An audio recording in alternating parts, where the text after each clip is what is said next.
There are roughly 7,000 languages spoken on Earth today. They look completely different, they sound completely different. But buried inside every single one of them, linguists have found the same structural feature, the same pattern, in languages that have never had any contact with each other, in languages separated by tens of thousands of years of independent development. The same thing. And when scientists figured out what that feature was and why every language has it, they accidentally discovered why humans started talking in the first place. But to understand it, we have to go back, not to ancient Greece, not to the first writing systems, back to before any of that, back to when your ancestors were making sounds that were not quite language yet. And something was about to change that. Your closest living relatives are chimpanzees. You share roughly 98.7% of your DNA with them. And chimpanzees communicate, they use calls, gestures, facial expressions. They can warn each other about predators, they can signal the location of food, they can express anger, fear, submission, affection. In captivity, chimpanzees have been taught to use hundreds of symbols. They can string them together, they can even lie. And yet no chimpanzee has ever, in the wild or in captivity, told another chimpanzee a story about something that happened last Tuesday. No chimpanzee has ever gossiped. No chimpanzee has ever said anything about someone who wasn't standing right there. And that gap, that specific, seemingly small gap, is where human language was born. For most of human prehistory, our ancestors communicated the way every other primate did. Calls for danger, signals for food, physical contact to maintain social bonds.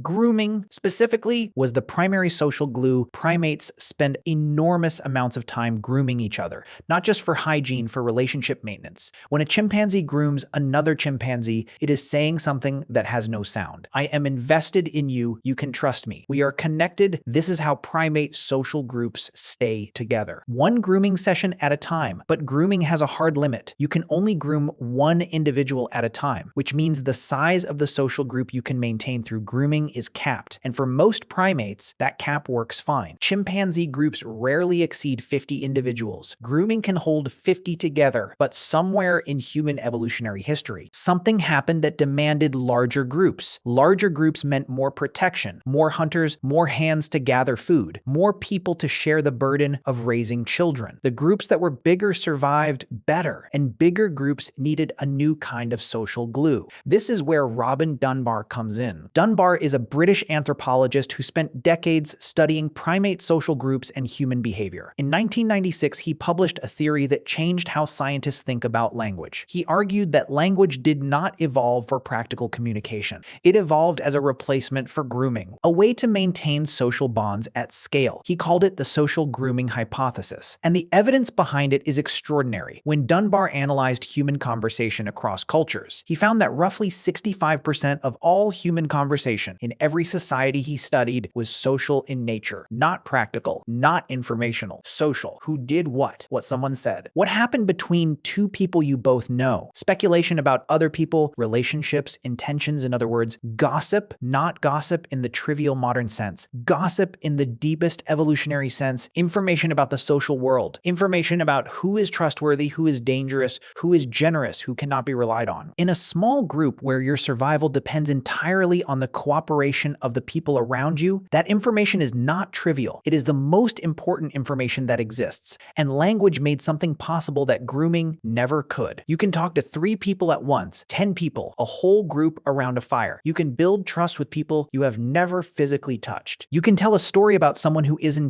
there and let everyone in the group update their understanding of that person simultaneously. Language didn't just replace grooming, it scaled it. One person talking could do in 10 minutes what grooming would have taken hours to accomplish one relationship at a time. But here is where it gets stranger, because language didn't just change how humans related to each other. It changed what humans could think. Before language, your thoughts were bound to the immediate present. You could respond to what you could see, hear, smell, touch. You could remember the past in images and sensations. You could anticipate danger, but you could not think about something that didn't exist. You could not plan for a future that hadn't happened. You could not imagine a world that was different from the one you were standing in. Language gave thought something it had never had before. A handle the moment you could name something. You could think about it when it wasn't there. You could combine concepts. You could say, what if? You could lie. You could tell stories. You could imagine. In 2017, psychologist Lera Boroditsky at the University of California published research showing that the language you speak physically changes what you are able to perceive, not just what you choose to focus on, what you are actually actually capable of noticing. Languages that have more words for shades of blue allow their speakers to distinguish blue shades that speakers of other languages literally cannot see even when looking at the same color. Languages that describe space in absolute directions rather than relative ones produce speakers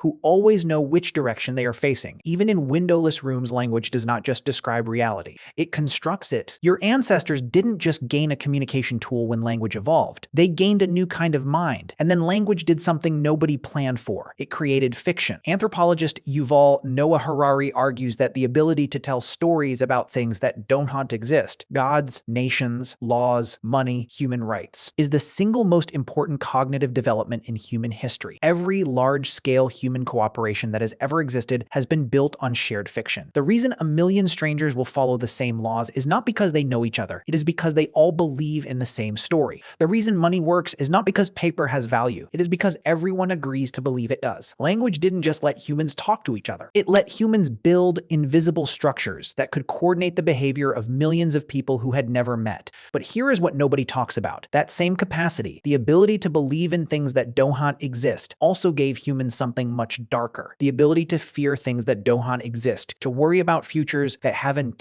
happened, to replay conversations that are over, to construct elaborate stories about what other people think of you, to lie awake at 2 a.m. running scenarios that will never occur. Every animal on Earth lives in the present moment because that is all their minds can access. Humans are the only species that can suffer over yesterday and dread tomorrow simultaneously. Language gave us everything, and it gave us the one thing no other animal has to carry, a mind that never fully stops talking. Think about that for a moment. The voice in your head right now, the one reading these words, forming reactions, making judgments, constructing responses. That voice is the end product of a process that started around a prehistoric fire when someone said something about someone who wasn't there. Everything built since every law, every religion, every nation, every scientific theory, every story ever told traces back to that moment, not to a hunt, not to a tool, to gossip, to the human need to know who can be trusted, to the oldest question our species has ever asked, the question that language was built to answer. What kind of person are they really? You are asking it right now. You have been asking it your whole life. So has every human who ever lived? The answer to that question is so important, so survival critical, so central to what it means to live inside a human group, that your ancestors built an entirely new kind of mind just to pursue it. 7,000 languages, one question, and you are still looking for the answer.